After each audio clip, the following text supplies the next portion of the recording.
नमस्कार, मैं हूं आपके साथ गौरव राजेंद्र। बुलेटिन की शुरुआत करते हैं। सोमवार को विधानसभा में बजट पर चर्चा की गई।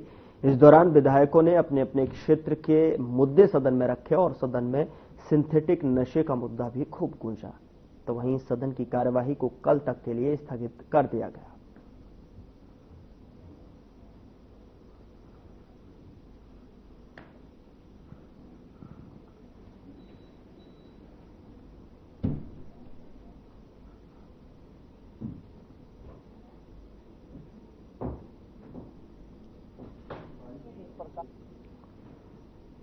इस बीच बड़ी खबर चंडीगढ़ से मिल रही है, जहां पर किसान हित में सीएम सैनी का प्रयास। केंद्र से 10 कृषि उपकरणों पर जीएसटी में मांग की छूट और केंद्रीय वित्त मंत्री को लिखा सीएम ने पत्र। केंद्रीय कृषि मंत्री को भी सीएम ने पत्र लिखा है। बड़ी खबर आप तक पहुंचा रहे हैं चंडीगढ़ से, जहां पर केंद्रीय वित्त मंत्री को सीएम ने पत्र लिखा है। केंद्रीय कृषि मंत्री को भी सीएम ने पत्र लिखा है, जिसमें कि मांग की गई है किसान हित में सीएम सैनी का प्रयास, जिसमें कि केंद्र में 10 कृषि उपकरणों पर जीएसटी। केंद्रीय वित्त मंत्री को पत्र लिखा गया है और कृषि मंत्री को भी पत्र लिखा है। जीएसटी की छूट की मांग, किसान हित में सीएम सैनी का प्रयास। बड़ी खबर आप तक पहुंचा रहे हैं। जीएसटी में मांगी छूट, तो जीएसटी में छूट को लेकर जो है सीएम ने कृषि मंत्री को भी पत्र लिखा है। 10 कृषि उपकरणों पर जीएसटी में छूट मांगी गई है।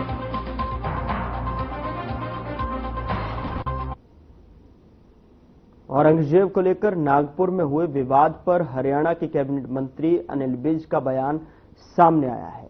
जहां पर नागपुर में जो भी कुछ हुआ वह गलत हुआ है, झड़प नहीं होनी चाहिए। सरकार पूरी तरह से स्थिति को सामान्य के लिए जो है प्रयास कर रही है। और उन्होंने कहा कि एक बात तथ्य है कि औरंगजेब की महिमा मंडल नहीं किया जा सकता है। औरंगजेब हमलावर था। साथ ही विधानसभा में 0 आवर के दौरान जो हुए हंगामे पर जो है अनिल विज का भी बयान उन्होंने दिया है। पिछली सरकारों में युवाओं के भविष्य के साथ में खिलवाड़ किया जाता था। अपने चाहतों को रेवड़ियां बांटकर टैलेंट को दरकिनार किया गया और यह मामला सदन में उठाया गया था। हाईकोर्ट ने इस मामले में एक याचिकाकर्ता के पक्ष में फैसला दिया। और साथ ही आपको बता दें कि इंस्पेक्टर की भर्ती में 2008 में हुड्डा सरकार के वक्त हुई थी। उसे भर्ती में काबिल लोगों को दरकिनार कर सिफारिशियों को भी भर्ती हुई थी। देखिए, सरकार दंगे को शांत करने के लिए पूरी तरह से प्रतिबद्ध है और पूरी तरह से काम कर रही है। माननीय नितिन गडकरी जी ने भी अपील की है और वहां के मुख्यमंत्री और उप मुख्यमंत्री ने भी अपील की है कि दंगा नहीं होना चाहिए।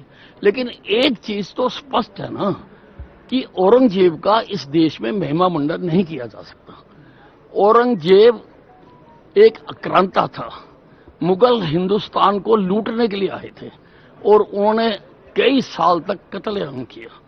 अब एक बच्चा छोटा है और कोई दादागिरी के बल पर उसके मकान पर कब्जा करके अपनी नेम प्लेट लगा देता है, तो बच्चा जब बड़ा हो गया, उसमें ताकत आ गई, तो उसको अपने मकान को खाली कराकर उस पर अपने नाम की नेम प्लेट लगाने का पूरा अधिकार है। उल्टा चोर कोतवाल को डांटे, कमाल की बात है। हम लोग हर रोज सदन में बोल रहे थे कि बेरोजगारी को लेकर मामला उठाते थे। हमने कहा कि देखिए, हमारी सरकार ने बिना पर्ची और बिना खर्ची के ईमानदारी से जॉब दी है। हमने लोगों को रोजगार दिया है। ये कहते थे कि कोई बिना पर्ची बिना खर्ची के नहीं, आप लोग गलत बोलते हो।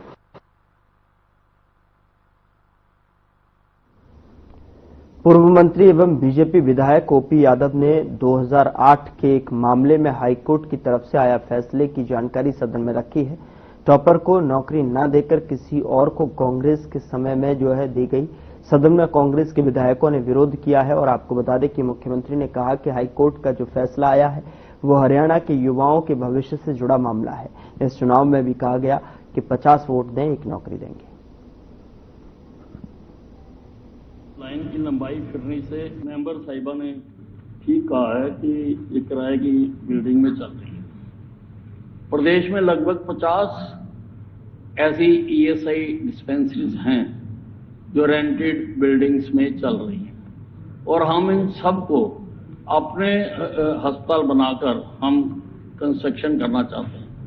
कल बजट में मुख्यमंत्री महोदय ने ये बताया है कि ये रहती दरों पर HSPP, HSIDC या पंचायतों से इसके लिए जमीन दी जाएगी, और जैसे ही ये जमीन मिलेगी हम सबको स्थानांतरित करना चाहते हैं।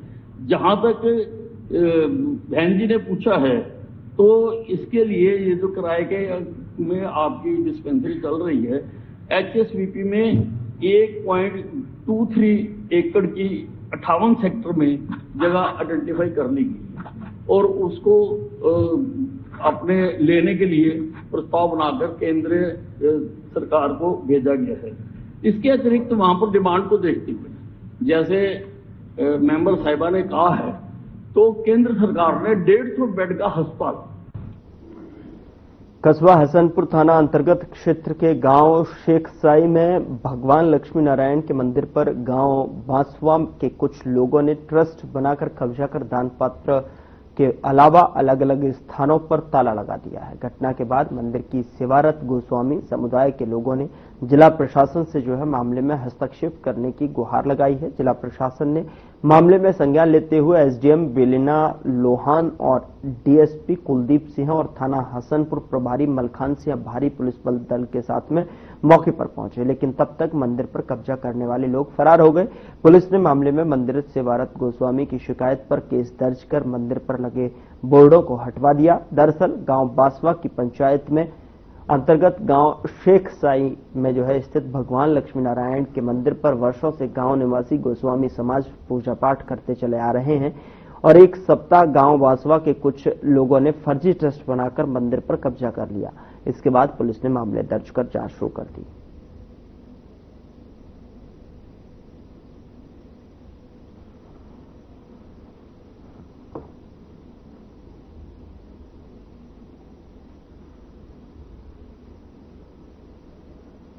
ये एक बॉबी नाम का एक बांसेगा गांव का आदमी है जी, और उन्होंने एक ट्रस्ट बनवाया था और वो ट्रस्ट में हमारे मंदिर में आकर के और उन्होंने एक कार्यालय खोल दिया आकर के, जबकि कि उसका इससे कोई संबंध नहीं है। इस वजह से पुलिस प्रशासन आया था। तो अब क्या कार्रवाई हुई? कार्रवाई ये हुई है कि हमारे वो कार्यालय को यहाँ से हटा गई। सर, ये मामला ये था कि हमारी जो गांव शेखसाई की पंचायत है वो बांसवा है। हमारे पंचायत बांसवा होने की वजह से यहाँ पे वो दर्शनों के लिए, जैसे हर गांव से आदमी आते जाते रहते हैं दर्शनों के लिए, कोई भी आओ, श्रद्धा का केंद्र है, तो हम यहाँ पूजा करते हैं। हजारों वर्ष से हमारे पूर्वज यहाँ पूजा करते हुए आ रहे हैं और बांसवा की पंचायत एक होने की वजह से प्रेम भाव भी है, लोग आते जाते हैं यहाँ पे। हम उनको टाइम टाइम पे जो भी हमारे जो प्रसाद जो बुजुर्गों ने दे रखे थे वो प्रसाद वगैरह भी हम उनको देते हैं, और जैसे ही वो आते हैं प्रेम भाव से हम रहते हैं। बाकी कि जब दर्शन करने आते थे हमको जब कोई प्रॉब्लम नहीं हुई।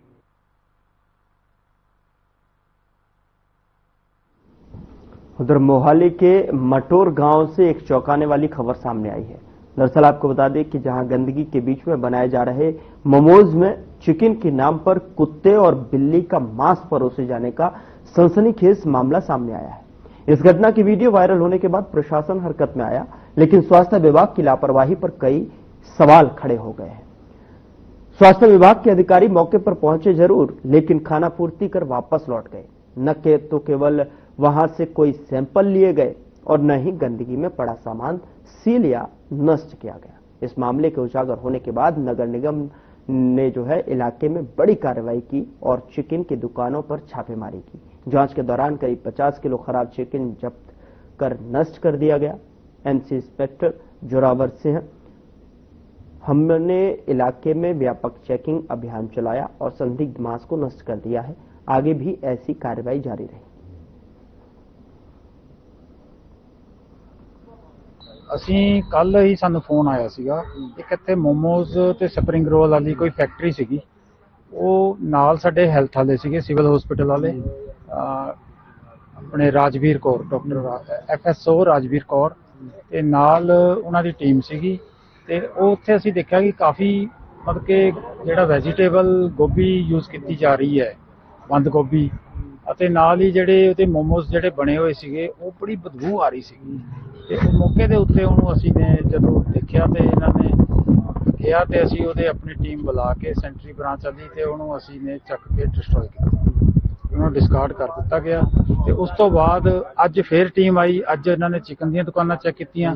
ਬਿਲਕੁਲ ਜੀ, ਜਿਹੜਾ ਹੈ ਇਸ ਤਰ੍ਹਾਂ ਜਿਹੜਾ ਹੈ ਅਨਆਥੋਰਾਈਜ਼ਡ ਔਰ ਅਨਹਾਈਜੀਨ ਹੈ ਜਿਹੜਾ ਇਹ ਤੇ ਨਾ ਤੇ ਸਾਡੀ ਟੀਮ ਬਰਦਾਸ਼ਤ ਕਰਦੀ, ਨਾ ਸਾਡੇ ਕਮਿਸ਼ਨਰ ਸਾਹਿਬ ਪੁਰਾਣੇ ਟੀਮ ਬੈਨ ਜੀ ਉਹਨਾਂ ਨੂੰ ਸ਼ੁਰੂਆਤ ਕਰੀਏ, ਨਵੇਂ ਸਾਡੇ ਕਮਿਸ਼ਨਰ ਸਾਹਿਬ ਆਏ ਨੇ, ਬਹੁਤ ਹੀ ਨਾ ਮਤਲਬ ਇਸ ਚੀਜ਼ ਤੇ ਸਖਤ ਹੈ ਵੀ ਕੋਈ ਵੀ ਅਨਹਾਈਜੀਨ ਜਾਂ ਇਸ ਤਰ੍ਹਾਂ ਦੀ ਕੋਈ ਜਿਹੜੀ ਹੈ ਕਿੱਦਾਂ ਦੀ ਐਕਟੀਵਿਟੀ ਹੁੰਦੀ ਉਹਨੂੰ ਬਿਲਕੁਲ ਉਹਨਾਂ ਨੂੰ ਬੰਦ ਕਰੋ, ਚਲਾਨਿੰਗ ਕਰੋ, ਔਰ ਜੋ ਵੀ ਇਹਨਾਂ ਦਾ ਹੈ ਅਗਰ ਜਿਹੜਾ ਸਹੀ ਉਸ ਹਾਲਤ ਨਹੀਂ ਪਾਉਂਦਾ ਉਹਨੂੰ ਡਿਸਟਰੋਏ ਕਰੋ। ਤਾਂ ਉਸ ਤਰ੍ਹਾਂ ਅੱਜ ਅਸੀਂ ਜਿਹੜਾ ਹੈ ਐਕਸ਼ਨ ਜਿਹੜਾ ਹੈ ਕੱਲ ਤੋਂ ਸਟਾਰਟ ਹੋਗਾ। ਤੁਸੀਂ ਸੁਣਿਆ ਸੀ ਜੋਰਾਵਰ ਇੰਸਪੈਕਟਰ ਸਾਹਿਬ ਨੇ ਕਿਹਾ ਸੀਗਾ। बल्लभगढ़ मंडी में सरसों की खरीद शुरू हो गई है और मंडी में किसान लगातार पहुंच रहे हैं। इसको लेकर मंडी सेक्रेटरी इंद्रपाल का कहना है कि मंडी में जो भी रजिस्टर्ड किसान मेरी फसल मेरा ब्यौरा में जो है रजिस्टर्ड करवाकर मंडी पहुंच रहे हैं, उनकी फसल को खरीदा जा रहा है। और इस बार सरकार द्वारा सरसों का जो रेट है वह 5,950 प्रति क्विंटल निर्धारित किया गया है। इसके अलावा मंडी सेक्रेटरी इंद्रपाल ने बताया कि मंडी कमेटी द्वारा मंडी में पहुंच रहे तमाम किसानों के गेट पास इत्यादि जैसी व्यवस्था भी की गई है।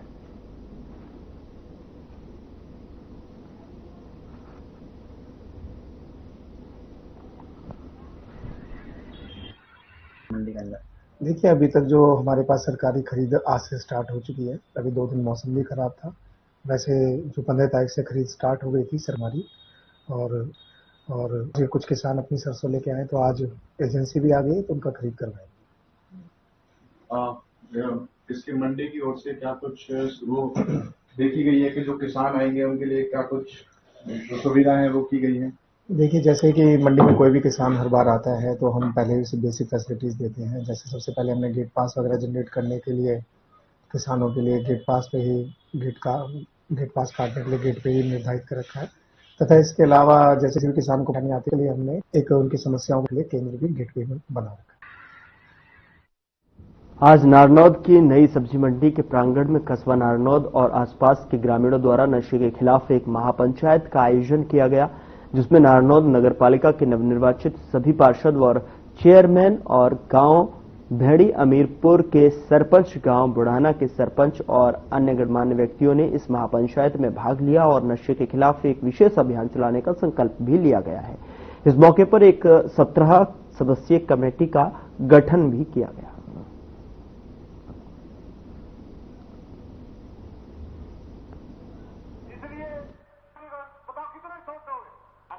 का एक ही निर्णय था जी, और एक ही विषय था, नशा नशा नशा नशा करके जो बदमाशी कर रहे हैं वो सबको मान लो क्या नाम परेशान कर रहे हैं, सुबह चला रहे हैं, ना तो उनकी पुलिस प्रशासन कोई सूद ले रहा है। तो पूरे गांव ने इकट्ठा होके एक ही चीज का सबको आश्वासन दिया है और सबको प्रेरित किया है कि नशे के खिलाफ जितना हो उसके मिलजुल के कोशिश करो, नशे से फ्री करो। एक स्वच्छ भारत का अभियान मोदी जी ने चलाया था और स्वच्छ नारनौद का 16 के 16 एमसीओ और हमारे जो चेयरमैन साहब है उन्होंने एक स्वच्छ नारनौद का अभियान चलाया है, जिसमें नशा मुक्त नारनौद का एक लक्ष्य लिया हमने। उससे ज्यादा बढ़ रहा है, उसके विरोध में ये बैठक की गई थी। इसमें 36 बिरादरी का, मेरे नारनौद की 36 बिरादरी का सहयोग मिला है। और सबसे पहले ये कहा गया, सभी पार्षदों ने, मेरे 16 के 16 पार्षद यहाँ उपस्थित थे, हमारे प्रधान शमशेर नगर पालिका चेयरमैन है वो भी यहाँ उपस्थित थे। सभी ने ये सामूहिक रूप से एक बात कही है कि नारनौद नशा मुक्त होना चाहिए। उसके लिए एमसीओ के साथ एक जन भागीदारी, जो जन जब तक सहयोग नहीं देगा तब तक नशा मुक्त नारनौद नहीं होगा। हमारे समाज के बुद्धिजीवी लोगों ने नशे के खिलाफ, नशा यानी कि स्मैक, चिट्टा, इंजेक्शन, टेबलेट का जो नशा करते हैं लोग, हमारे जो युवा है, उसके छुटाने के लिए, उसको समाज के समाप्त करने के लिए एक पंचायत का आयोजन किया गया था, जिसमें सभी के विचार लेने के बाद गांव में सभी लोगों ने अपने कमेटी बनाई है कि ये जो लोग कमेटी के इन साथियों के पास जाएंगे, इनको समाज की मुख्य धारा से जोड़ने का काम करेंगे। अगर फिर भी इनको किसी चीज की जरूरत है तो वो उपलब्ध कराएंगे। कुरुक्षेत्र में पवित्र सरस्वती नदी के किनारे से मीट की दुकानें हटाई गई हैं। आपको बता दें कि जिसके लिए अतिक्रमण हटाओ अभियान चलाया गया। लोगों से अपील भी की गई कि सरस्वती नदी के किनारे से अतिक्रमण को हटाया जाए। तो वहीं हरियाणा सरस्वती धरोहर विकास बोर्ड के उपाध्यक्ष धुम्मन सिंह किरमच ने कहा कि कुरुक्षेत्र की धरा से बहने वाली पवित्र सरस्वती नदी के किनारे प्रशासन के सहयोग से अतिक्रमण को हटाया गया है और इस अतिक्रमण हटाओ अभियान के दौरान गांव बिशनगढ़ के और धक्का बस्ती के आसपास नदी के किनारे 6 से 7 मीट की दुकानों को हटाया गया है।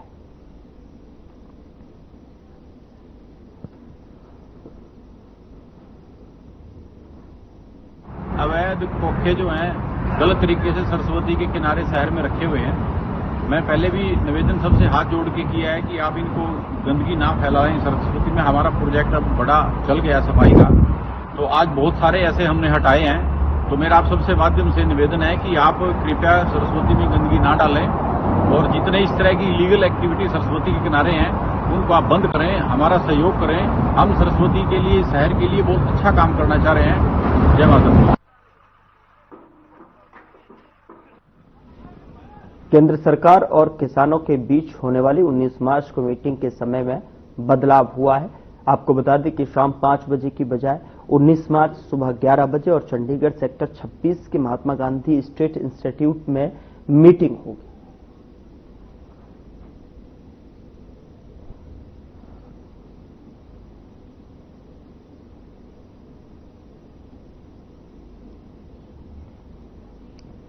उधर फरीदाबाद में एक 7 महीने की गर्भवती महिला को डिपो होल्डर और उसके साथ के कुछ लोगों द्वारा पीटने का मामला सामने आया है। फिलहाल गर्भवती घायल महिला को फरीदाबाद के बादशाह खान सिविल अस्पताल में इलाज के लिए भर्ती कराया गया है, जहां पर उसका इलाज चल रहा है। वहीं पीड़िता के परिजन घायल मुकेश ने बताया कि वह घटना के बाद पर्वतीय कॉलोनी चौकी में शिकायत को लेकर गया था, लेकिन पुलिस ने उनकी शिकायत नहीं ली है। वहीं मुकेश ने हमला करने वाले डिपो होल्डर और उसके साथ के बदमाशों पर उचित कानूनी कार्रवाई की मांग की है। वहीं इस मामले में डिपो होल्डर मनोज शर्मा ने बताया कि उनके ऊपर लगाए गए महिला द्वारा मारपीट के सभी आरोप निराधार हैं।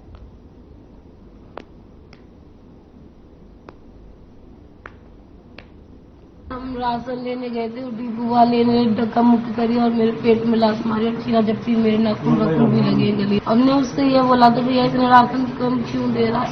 वो 4 जनों के ऊपर 6 किलो गेहूँ दे रहा था, बस 6 किलो गेहूँ दे रहा था। हमने बोला तो उसने धक्का मुक्की करी, फिर मारा उसने। सर मैं उन लोगों को नहीं जानता, वो वहीं आसपास कहीं रहते हैं और ना वो मुझे जानते हैं, ना मैं उनके नाम जानता हूँ। उनका झगड़ा मेरे बेटे से हुआ था। तो क्या वजह थी? वजह ये थी बेटा राशन बांट रहा था, तो वो गेहूं और बाजरा तेल तो चीनी थी दिया जा रहा था। उसमें जो ना वो बंदा पूरा बाजरा बाजरा ना लेके गेहूं मांग रहा था पूरा। अच्छा, तो फिर कौन लोग थे, कैसे आए और क्या लड़ाई झगड़ा? तो ये उस टाइम तो वो राशन लेके चला गया। बाद में थोड़ी देर बाद फिर आया और बाजरे को लेके कहता भाई मुझे इसकी जगह गेहूं दे, मुझे पूरा गेहूं चाहिए। तो बेटे ने मना कर दिया। इसी बात पर कहा सुनी होगी, फिर कहा सुनी हाथापाई में होगी, गिरबान पकड़ लिया बेटे का और फिर बेटे ने मुझे फोन करा। फिर मैं पहुंचा हूं तो मुझे वो लोग मिले नहीं वहाँ पे। हम ऐसा है तो हमारे पास में एक डिपो होल्डर है जी, वहाँ पे हम नाज लेने के लिए गए तो 20 किलो नाज में वो 6 किलो गेहूँ दे रहा और 7, 7.5, 8 किलो बाजरा दे रहा बस। हाँ क्या हुआ है? तो हमने बोला भाई तो हमें तो नाज पूरा दो, जब पीछे सरकार पूरा नाज दे रही तो हमें नाज पूरा मिलना चाहिए। तो कहने लगा कि आपका डिपो होल्डर वहाँ का बांटा था वहीं से लो। मैं बाबूजी वहाँ ऐसा है जहाँ हमें सुविधा मिलेगी वहीं से लेंगे, केंद्र सरकार मोदी सरकार की है कि आप कहीं से भी ले सकते हो। तो इतने में आते ही उन्होंने मेरा ये गले बांध पकड़ के पीछे की तरफ धक्का दे दिया। फिर मेरी बाबू में बचाव में गई तो इनके साथ मारपीट करी और इनके पेट में लात मारी उन्होंने। फरीदाबाद जिले के भांकरी गांव में दर्दनाक घटना सामने आई है, जहां बदमाशों द्वारा पिटाई और पुलिस द्वारा कार्रवाई न किए जाने से परेशान एक युवक ने अनखीर गांव के जंगल में फांसी लगाकर आत्महत्या कर ली।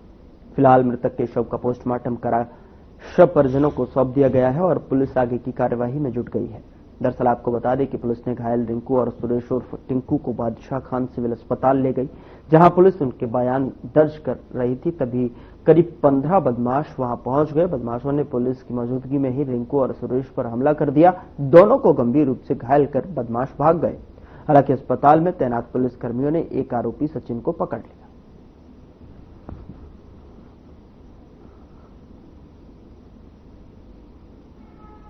हमारे 10-15 लड़के थे, सोनू, कपिल, अन्नू और वो यहाँ पुलिस लाई थी आपको? हाँ, यहाँ तीरथ प्रशासन के साथ आए थे। पुलिस के साथ आए थे आप लोग? आए थे।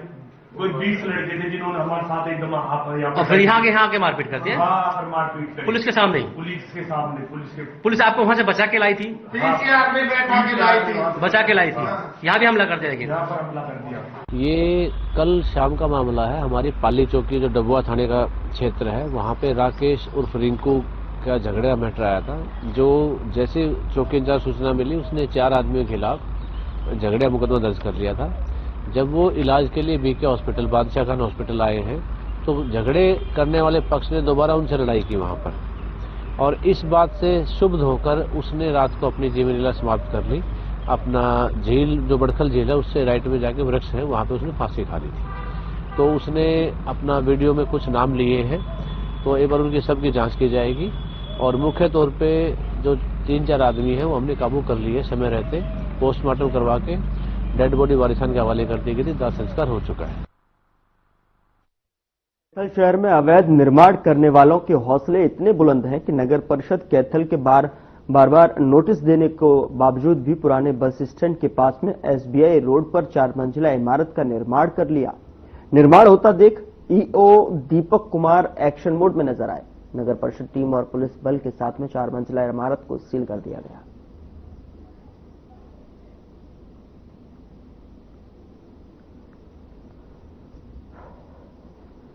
ये जो भी कानूनी कार्रवाई है, जो हमारी टीम गई है वहाँ, उनको सील करने के लिए गए हुए हैं। 4 मंजिला इमारत थी, जिसमें 6-7 दुकानें हमने सील करवाई हैं। पहले भी नोटिस दिए गए सर? हाँ बिल्कुल, 3 नोटिस दिए गए हैं इनको सबको, उसके बाद ही कार्रवाई की है। किसकी बिल्डिंग है सर ये? हाँ जी, हाँ, राजेंद्र गर्ग जी। तो सर ऐसे लोगों को क्या चेतावनी रहेगी जो गलत मंशा रखते हैं या कुछ इलीगल कार्रवाई करने की मंशा रखते हैं? ऐसे लोगों को क्या चेतावनी है? नगर परिषद कैथल की बाउंड्री में अगर कोई भी लीगल कंस्ट्रक्शन होती है तो उसके लिए नगर परिषद कैथल तत्पर है, और ऐसी बिल्डिंगों को हम बार बार सील करवाते रहेंगे जितने भी लीगल कंस्ट्रक्शन होगी, और ऐसे लोगों को बख्शा नहीं जाएगा। ये नगर परिषद द्वारा जो है राजेंद्र गर्ग, संदीप गर्ग जी को नोटिस दिए गए थे। इनकी जो अनऑथराइज बिल्डिंग बन रही थी उसको सील करने के लिए पुलिस डिमांड और ड्यूटी मजिस्ट्रेट मांगे गए थे कार्यकारी अधिकारी द्वारा। तो उसी के आदेशों की पालना में मतलब डीसी मैडम ने हमें यहाँ पे एज ए ड्यूटी मजिस्ट्रेट लगाया था।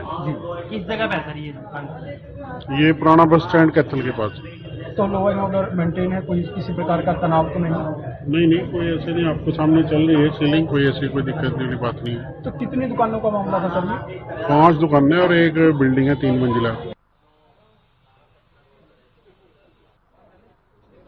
खबर तोशाम से है, जहां एसडीएम डॉक्टर अश्वीर सिंह नैन ने खेतों में पहुंचकर गिरदावरी का औचक निरीक्षण किया, जहां उन्होंने राजस्व विभाग के अधिकारियों को दिशा निर्देश देते हुए कहा कि किसानों की फसलों की सही गिरदावरी करना सुनिश्चित करें। और उन्होंने आधा दर्जन के अधिक गांवों में जाकर फसलों की गिरदावरी का मौके पर आकलन किया। और तो वहीं आपको बता दें कि एसडीएम ने राजस्व विभाग के अधिकारियों को दिशा निर्देश दिए कि किसानों को किसी प्रकार की भी परेशानी नहीं होनी चाहिए। सरकार द्वारा जारी हिदायतों के अनुसार गिरदावरी का कार्य किया जा रहा है। बता दें कि गिरदावरी निरीक्षण के दौरान नायब तहसीलदार संजय और शर्मा, कानूनगो राजेंद्र जाखड़, प्रदीप सहित अन्य अधिकारी भी मौजूद रहे।